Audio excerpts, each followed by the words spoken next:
Bonjour tout le monde, j'espère que vous allez bien. Aujourd'hui je vous retrouve avec une vidéo lifestyle où je vous présente mes petits chouchous du moment.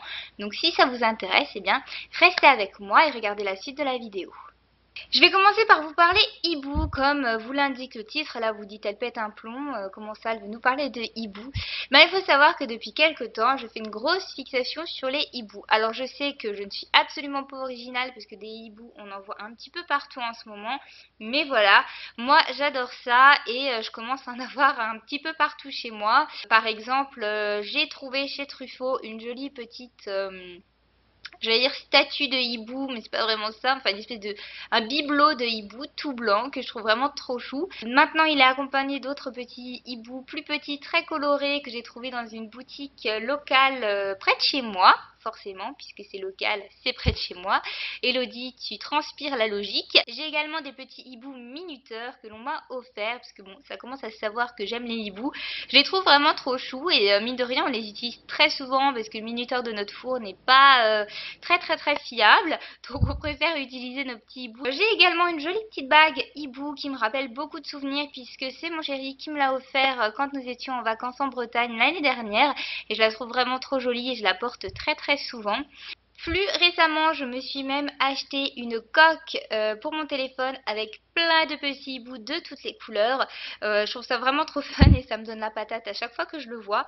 C'est dire si c'est futile, mais franchement, je suis trop fan. Et donc finalement, que j'arrive quand même au bout de la chose, pourquoi je vous parle de hibou depuis tout à l'heure? Tout simplement parce que j'ai ma collègue qui m'a offert un petit cadeau au souvenir de ses vacances et je ne pouvais pas ne pas vous le montrer sur cette chaîne qui reste quand même une chaîne livresque. Oui, elle m'a offert un marque-page trop beau avec des hiboux. Je suis trop fan de ce marque-page. Je vais l'enlever du livre pour vous le montrer. Alors attention, je suis page 145 si vous voulez bien le retenir avec moi, histoire que je retrouve ma page à la fin de cette vidéo. Donc voilà, je sais pas si vous allez le voir très bien. De toute façon, je vais vous le zoomer aussi. Mais très franchement, je suis trop fan. Dans ma vidéo tag portrait chinois livresque, je vous parlais du fait que j'étais pas du tout marque-page. Effectivement, ça n'a pas vraiment changé, mais j'avoue que depuis que j'ai reçu ce marque-page, je n'utilise que celui-là et j'avoue que c'est un très bel objet. Donc si je devais refaire le tag portrait chinois livresque aujourd'hui, je vous dirais voilà, si j'étais un marque-page, eh ben je serais celui-ci tout simplement. Donc je remercie ma collègue d'avoir eu une aussi belle attention. La deuxième chose dont je voulais vous parler, c'est du film Nos étoiles contraires. Alors oui, j'arrive un petit peu après la guerre. Déjà le livre, je l'avais lu très tardivement. Là voilà, j'ai vu le film enfin. On en a déjà entendu beaucoup parler de cette adaptation. Malgré tout, j'avais aussi envie d'en toucher quelques mots sur ma chaîne parce que j'ai vraiment passé un très bon moment au cinéma. J'ai trouvé que le film était très bien adapté. Bon, on sait que c'est l'auteur du livre qui s'est occupé du film aussi, donc forcément ça ne pouvait que être fidèle, mais voilà, moi j'étais assez bluffée parce que je trouvais que tout se goupillait bien, qu'il n'y avait pas de gros manque. Pour être honnête, la seule chose que j'aurais aimé voir avec, enfin de manière un peu plus explicite, c'est la petite histoire de la balançoire. Ceux qui ont lu le livre savent de quoi je parle. C'est un passage du livre que j'ai beaucoup aimé et c'est vrai que voilà, on a un petit passage avec la balançoire avec les deux personnages principaux, mais on va pas plus loin et j'aurais aimé voir tout le processus dans le film. Mais mis à part ça, j'ai trouvé ça génial et pour moi, ce livre et donc ce film sont vraiment un chef-d'œuvre pour la simple et bonne raison qu'ils arrivent à nous faire pleurer, mais ils arrivent à nous faire pleurer à la fois de rire et de tristesse. C'est-à-dire que le thème est horrible, on pleure beaucoup de tristesse, mais je vous assure, ce film m'a aussi fait pleurer de rire et je trouve ça juste extraordinaire de se dire qu'on peut passer de deux émotions complètement extrêmes grâce à un même livre ou un même film. Donc voilà, moi je trouve qu'il fallait quand même le souligner. C'est la magie Nos étoiles contraires. Voilà, je vois pas d'autres mots et je suis très heureuse d'avoir vu ce film. Je vais maintenant vous proposer de faire une pause goûter puisque je vais vous parler en cas et plus précisément je vais vous parler amande. Là, encore une fois, vous dites, mais elle pète un plomb, qu'est-ce qu'elle veut nous dire? Il faut savoir que je suis quelqu'un qui ne mange pas énormément, qui ne mange pas en grande quantité. Donc, pendant mes repas traditionnels, le matin, le petit déjeuner, le repas de midi, le repas du soir, je n'ai pas tendance à manger énormément parce que je vais vite ressentir la sensation de satiété.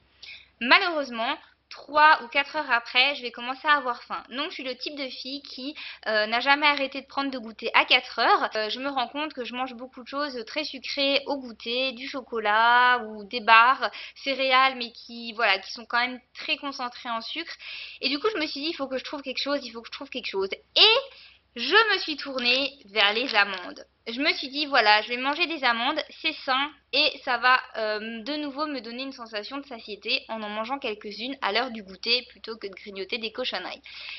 Non seulement ça marche, mais en plus, je me suis rendu compte que les amandes ont énormément de bienfaits.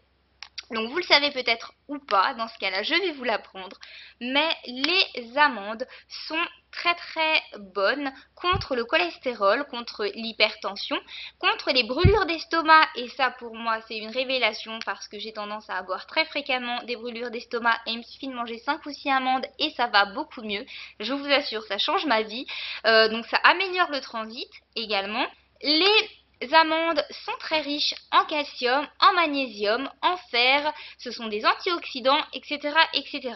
Si vous voulez plus de détails, moi je suis quand même pas médecin, je vous en prie, faites vos recherches, mais en tout cas, voilà, les amandes, ça a énormément de bienfaits, et franchement, moi ça me change la vie depuis que je prends ça au goûter, j'ai l'impression de manger sain, et en plus ça fait du bien à mon corps. Par contre, le seul bémol, c'est que les amandes sont très grasses et sont très riches, donc il est conseillé de ne pas manger plus de 30 grammes par jour, ce qui correspond à peu près à une quinzaine d'amandes. Franchement, ça suffit amplement. Donc si jamais si vous avez envie, comme moi, de continuer à prendre un goûter, mais ne pas avoir l'impression de pourrir votre corps, testez les amandes, je vous assure, c'est vachement sympa. Pour finir, j'avais envie de vous parler indispensable make-up très brièvement. En fait, je me suis rendu compte qu'au quotidien, j'utilise à peu près toujours la même chose pour m'occuper de mes yeux. Et donc, je me suis dit que ça pourrait être intéressant d'en parler un petit peu avec vous. Tout d'abord, le crayon. Alors, le crayon que j'utilise est un crayon qui vient de chez MAC. C'est un crayon Kohl qui s'appelle Féline. Et franchement, j'en suis absolument ravie. C'est vrai que MAC, c'est une marque qui n'est pas forcément donnée. Mais c'est un crayon qui franchement fait son petit effet, déjà parce qu'il fait vraiment un trait très noir et ça c'est très appréciable. Et en plus de ça, il tient toute la journée. Je suis quelqu'un qui va quand même avoir les yeux qui s'humidifient assez facilement et pourtant voilà, j'ai eu des dizaines de crayons que j'ai utilisés où 3 heures après j'avais plus rien. Là jusqu'au soir j'ai mon trait de crayon qui tient et franchement c'est top. Malgré tout ça s'enlève très facilement au moment du démaquillage. J'accompagne ce petit crayon à un mascara, évidemment, et là je vais vous montrer mon must-have. C'est le Colosse Volume Express Smokey Eyes de chez Maybelline. Et j'en suis trop fan, vraiment. Moi, si j'ai envie de donner un conseil, un maigre conseil, parce que je ne sais pas grand chose en maquillage, je vous rassure. Mais c'est quelque chose que je me suis rendu compte au fil du temps, c'est qu'au niveau des mascaras, ce n'est pas le prix qui compte. C'est-à-dire que vous n'êtes pas obligé de mettre des milliers et des cents dans un mascara, surtout que si vous en mettez tous les jours, vous allez avoir une consommation assez importante. Non, en fait, ce qu'il faut, c'est trouver le mascara qui va aller avec vos cils. Et franchement, c'est pas simple, mais quand on l'a trouvé, ça change la vie. Pareil, j'ai essayé des dizaines et des dizaines de mascaras. Certains étaient pas mal, mais je n'ai jamais trouvé celui qui m'allait vraiment. C'est-à-dire que moi, j'aime bien quand mes cils, ils se grandissent, quand il y a du volume parce que en temps normal je suis quelqu'un qui a les cils très fins et très courts et malgré le fait que j'achetais des mascaras spécial volume, je trouvais que c'était pas que le résultat n'était pas complet, voilà, que je n'arrivais pas à avoir vraiment cet effet volume complètement. Et ce mascara là, c'est le premier qui me fait de super cils. Donc là j'ai la couleur noire évidemment parce que moi j'adore mettre tout en noir. Après voilà, c'est une affaire de goût. Donc je suis pas en train de vous dire que ce mascara est parfait pour vous. Il est parfait pour moi, donc si vous avez les mêmes type de cils que moi, donc très fin, très court, il peut marcher sur vous. Et sinon voilà, mon conseil c'est trouver le mascara qui va aller avec vos yeux et vous verrez, à partir de là votre vie va changer. Cette vidéo touche à sa fin, j'espère qu'elle vous a plu. Moi en tout cas je prends beaucoup de plaisir à vous tourner ces petites vidéos lifestyle.